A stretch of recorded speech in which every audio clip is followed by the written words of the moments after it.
Hello, everyone, and welcome to our podcast, Protection Denied, a podcast that highlights Palestinian rights and shed lights on the issue of displaced populations in the West Bank specifically.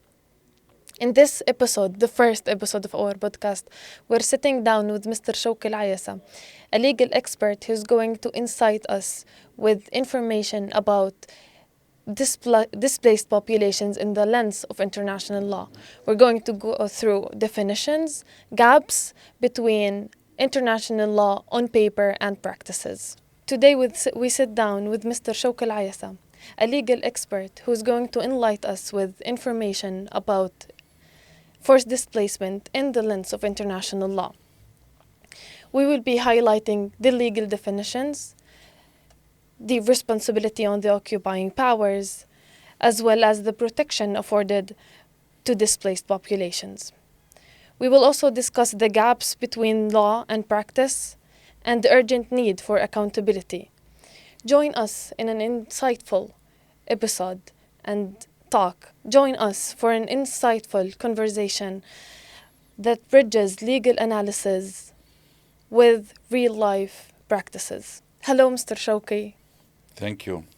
We're so happy to have you among us here, Thank you very and much. it's a pleasure to have you, of course. Well, to begin with, we will ask you first to explain how international law defines forced displacement.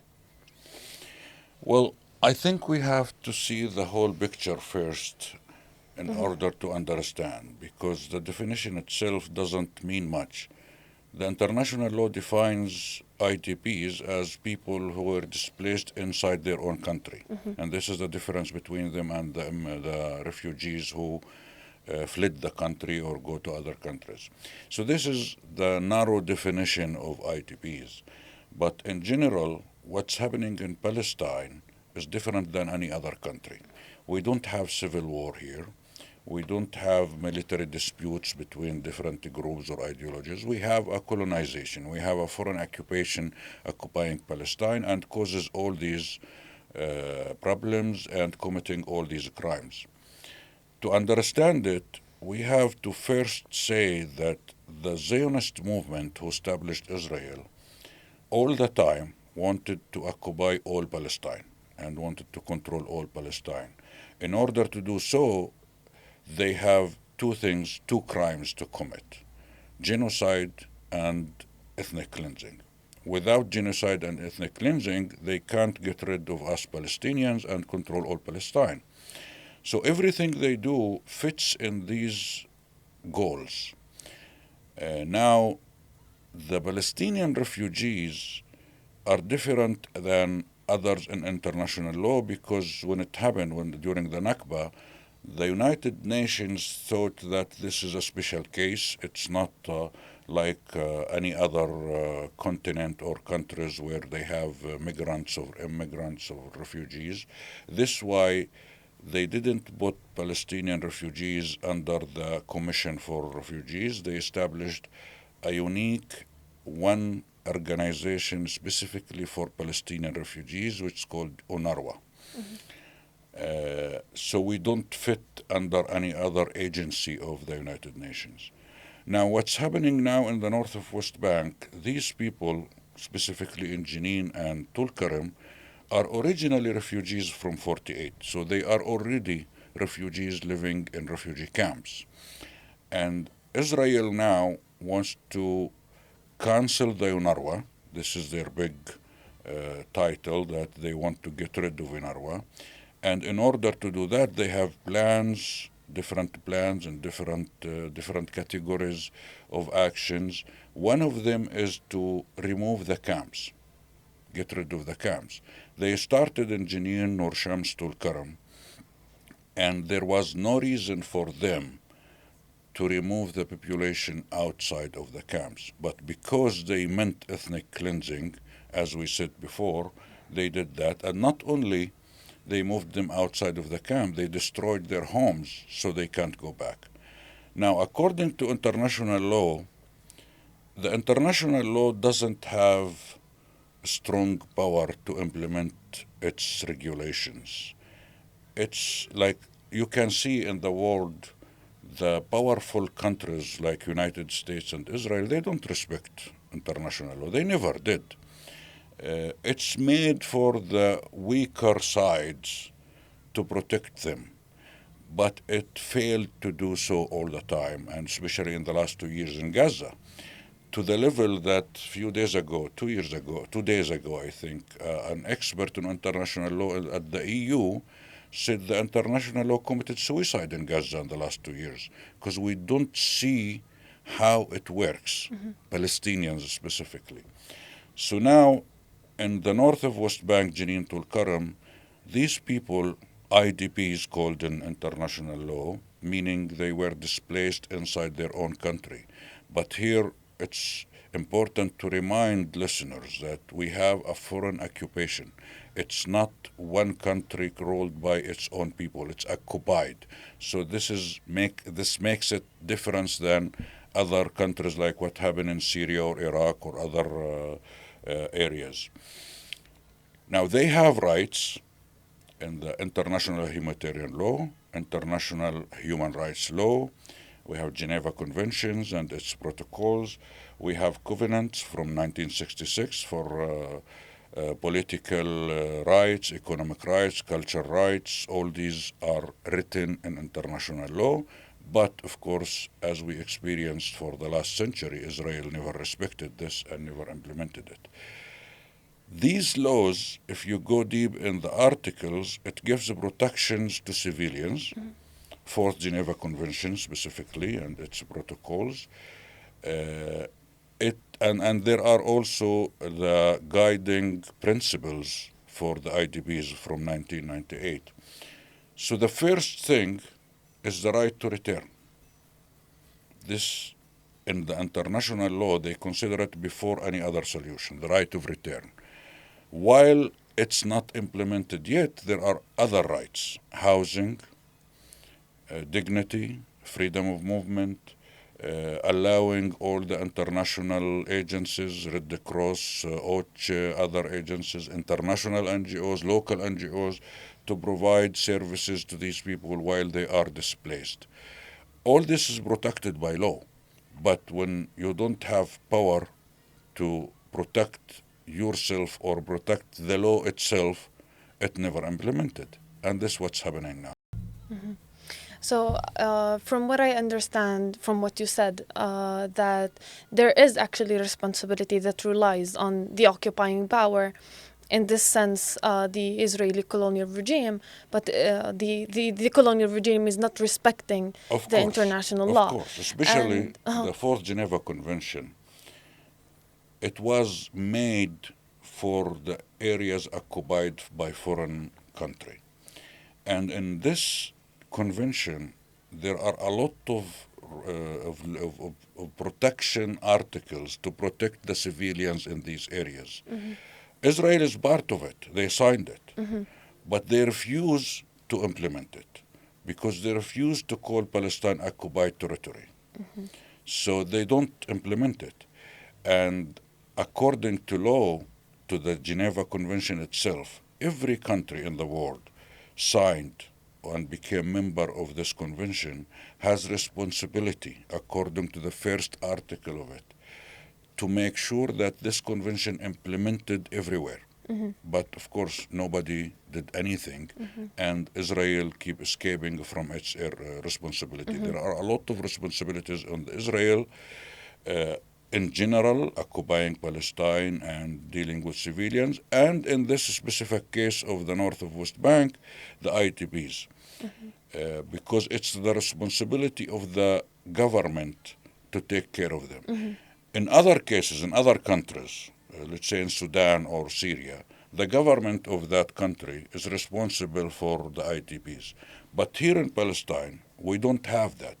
The Palestinian Authority is not an independent country to be responsible to provide services. Well, they try, but they can't because they don't have the power, they don't have the authority. Israel is above everybody, and it make incursions to all the cities all the time. So they prevent even who wants to help the ITPs. And we see lately, especially in the last 2 years, how they put obstacles all the time in front of the INGOs, international NGOs, who try to help in Gaza or West Bank. So the only way, now it's clear, the only way to provide services to protect these people and help them is to put sanctions on Israel. We tried everything with Israel, never respected anything. The only way now is to impose sanctions against the Israeli government. And this will be done through.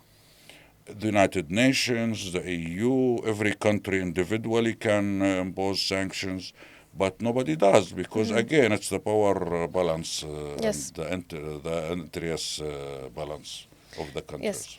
I unfortunately this is the truth, and honestly, in the last 2 years, I think Palestinians have lost faith in international law. It let us down a little bit, and but we still also try as much as possible to stick with international law as the only gate into making or putting the Israeli colonial regime accountable for the genocide that is happening, the aggression that is still continuous, and the ongoing Nakba that we're facing as Palestinians for decades, for more than 7 decades now. Yes, you are right. Although we see it doesn't work, but still it's an instrument for our Exactly. people to use. Exactly. It's Yeah. the only instrument. It's the only, let's say, even though it's a bit cliche, it's the only light at the end of the tunnel for us as Palestinians. You mentioned before, Mr.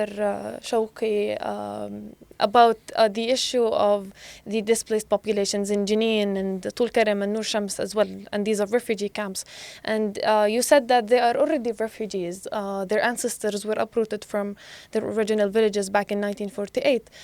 So in the lens of international law, how would these people be identified if they're being refuged or displaced twice in the same country? Well, I think the right and the correct thing is to say it's ethnic cleansing crime against them. Because both definitions apply to them. They are refugees and they are ITPs and they are forcibly displaced and they are victims of ethnic cleansing crime done by Israel. So all this applied to them, and there are there are articles in the international law to protect them and protect their rights, but not implemented, unfortunately. Okay. So if we're talking about accountability for the Israeli colonial regime, you highlighted a bit about the possibilities and the actions that might be taken by the United Nations, some foreign countries as well. But are there specific mechanisms, in your opinion, that should be taken? Look, we have to look at other examples. South Africa, for example. Because the Israeli occupation Palestine, it's similar to what happened in South Africa and United States and Australia, where the white Europeans come and conquer and occupy the country and prosecute the local indigenous population and impose an apartheid regime. So if we take South African example, how they liberated themselves from this, with help of international world, international people in Europe and other countries, by boycott and sanctions. This what worked very well for South Africa. Boycotted all South Africans' trade and everything and diplomatic relations, and then imposed sanctions on them. And this how South Africa become not apartheid. So now with Israel, as I said, we tried everything, but unfortunately, don't get help from what they call themselves civilized countries, like in Europe or the United States. The opposite, they are supporting and helping Israel to prosecute us and to commit the crimes, including genocide and ethnic cleansing. And while there are movements now from the people in these countries, the Western countries, who support Palestine, because the crimes became beyond imaginations. So we saw a massive demonstrations all over the world. We hope that this will help. We hope that these people will force their own countries to change their policies and respect international law. So we have faith in people, not Yes, in of course. governments. Never in governments. Never in governments. Unfortunately, these nations that call themselves civilized, between parentheses, are those who actually wrote international law and still not respect what they actually wrote. So I personally believe that it's basically white ink. It's filled with white supremacy. It applies on some nations and does not apply on those who are actually oppressed. Everything connected. You are right. They wrote the international law, and they are the ones who break it all the time and violate all its articles. And now we have example to compare between Gaza and Ukraine. We could see what they said to the Ukrainians, but they don't do for what they call the third world countries. Racism, apartheid, Yes. supremacy.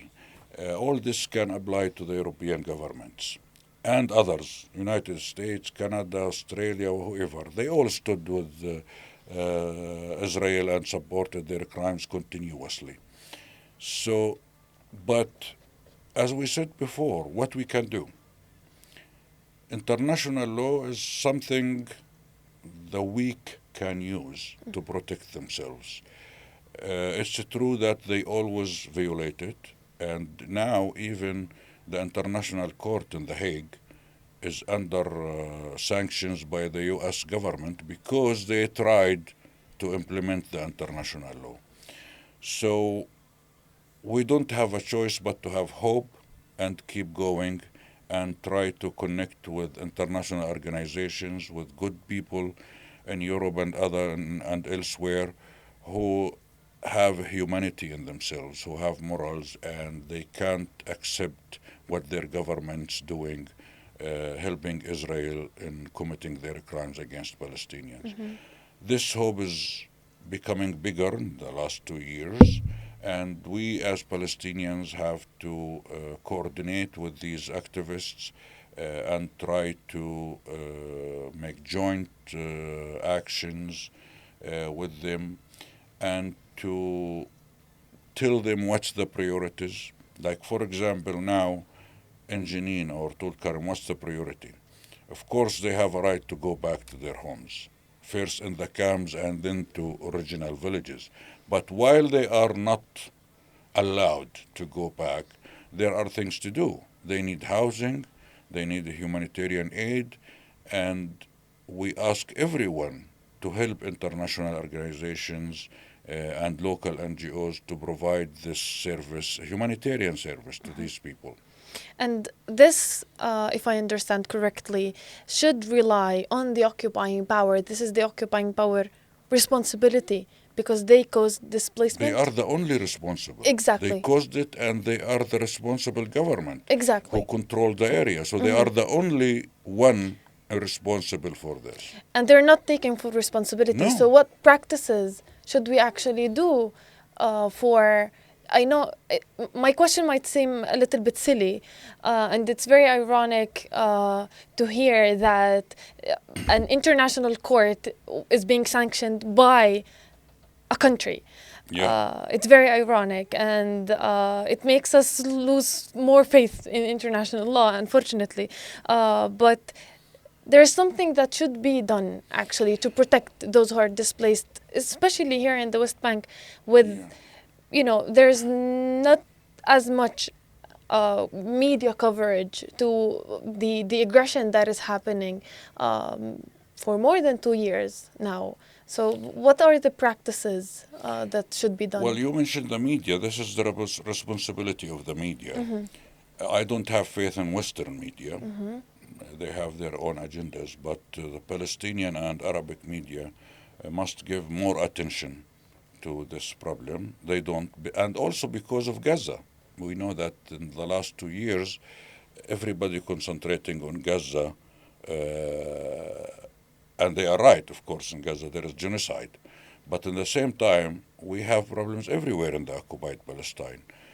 Not only in the north, also in the south, in Yatta and Masafir Yatta Yes. and El Khair and in Jericho and the surrounding areas, everywhere, and all have rights to work for them and cover their problems. And this also responsibility of the local NGOs to keep their work and continue their work and intensify their work, and also make their voice heard abroad by using other languages than Arabic to highlight the problems of these people, and specifically to show the priorities, because people who want to support us abroad, they won't know what's the priority today or tomorrow or this week. This is the responsibility of the local NGOs and the local media. They are doing work. I believe they are doing work, and we see it, and part of it what you do. So, but it needs more planning and more connections with solidarity groups in Europe specifically, or Arab countries even, to guide them where to concentrate in these days. So we highlighted the role of media, local media, Palestinian media, let's say, and international organizations and local organizations and grassroots as well. So you believe in the value of documentation. So we're talking both legal documentation and media coverage and media documentation. Who do you think is better? Do we go to media documentation or legal, or do they work together? Both are important.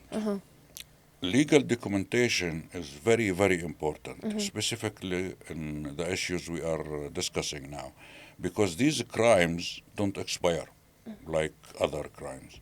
You can prosecute the criminals like after 100 years, like what happened in the Second War with Hitler and others, war criminals. War crimes and crimes against humanity, you have to document it carefully. And we do, Palestinians do that, and we have a lot of work. And it's important to continue, and it's important now to document what's happening in these three camps in the north and in the village in the south and near around Jericho. Also the media. Of course, it's different. The legal documentation requirements different than the media coverage. But also the media is important to highlight the daily life of these people and what they need, and to hold Red Cross, OCHA, UN, others responsible, and keep pressuring them through the media to do their work. Even Israel put all the obstacles against them. This will make a lot of pressure on the United Nations and the member states to do their responsibilities at the UN. They never did anything against Israel. It should be out of the UN if it was any other country, but because of the protection of the US, United States specifically, they protect them in this. But we have to continue this work. Now, the legal documentation, I believe there are many Palestinian NGOs are doing it, and they were successful to pass it to the ICC in The Hague, and this is why we had some results. So both work together, Of course. hand to hand. So if we're talking current time, and maybe I mentioned something about the north of the West Bank, and you also mentioned, well, thank to you, the issue in the south area of the West Bank, such as Masafir Yatta. So if this displacement continues, what do you think are the risks, or the biggest legal and humanitarian risks, let's say? Well, as we said, it's ethnic cleansing. So this is the danger, that the aim of Israel is to get rid of Palestinians. They want all Palestine without Palestinians. So everything they do to pressure people to leave the country.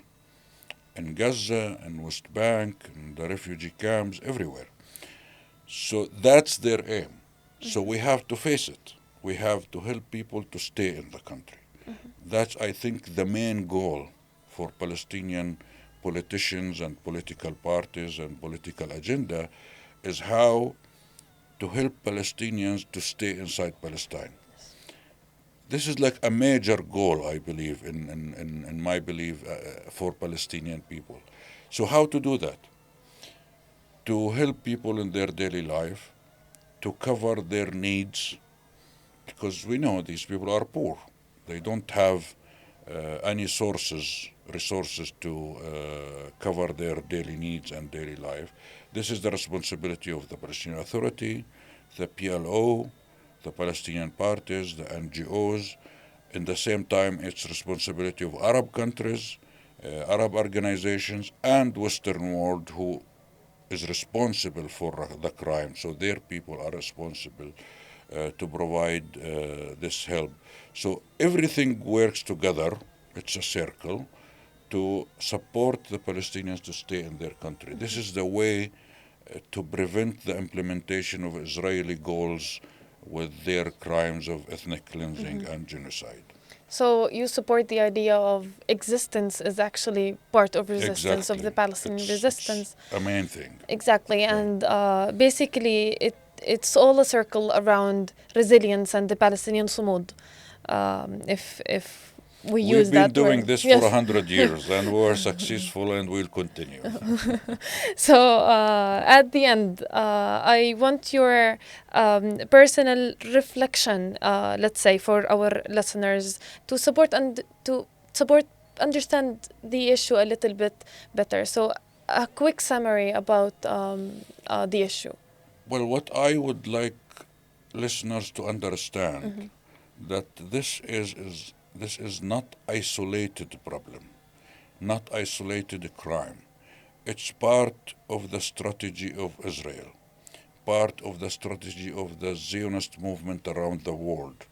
So we have to understand it as such in order to prevent it from happening. We as Palestinians are doing our part to stay in the country, to resist, and the responsibility of solidarity groups outside is to support us politically first and legally second, and the humanitarian aid. This all goes together, but the political support is very important to finish the problem from its roots in the occupation. Without ending the occupation, it's a circle. It will never end. They will keep committing their crimes, and we'll keep resistant. We will not give up. But to solve the problem, let's say, if we can call it a problem, the international community have to pressure Israel politically through sanctions, have to hold Israel accountable and responsible through legal systems, not only international law, also there is something called universal jurisdiction in some countries, especially in Europe. We can use that, or they even, the solidarity groups there, can use that, or Palestinians who hold the citizenship of these countries, they can use the universal jurisdictions. We tried several times, some of it worked. And also the humanitarian side. There are many humanitarian NGOs and Red Cross who it's their responsibility to provide the humanitarian aid for these people.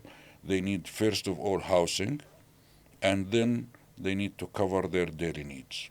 All this works together. Well, thank you so much, Mr. Shawki, for this insightful conversation. It was a pleasure having you as the first guest of Thank our you for doing podcast. this. This is a great work. Thank you. It's part of your recommendations, Yes. actually, to document, to talk, to highlight the issues and the oppression that our people are living now and have been living for decades now. Thank you so much again. Thank you. Thank you to our listeners for seeing and watching this episode. We will see you again in our podcast, Protection Denied. Thank you.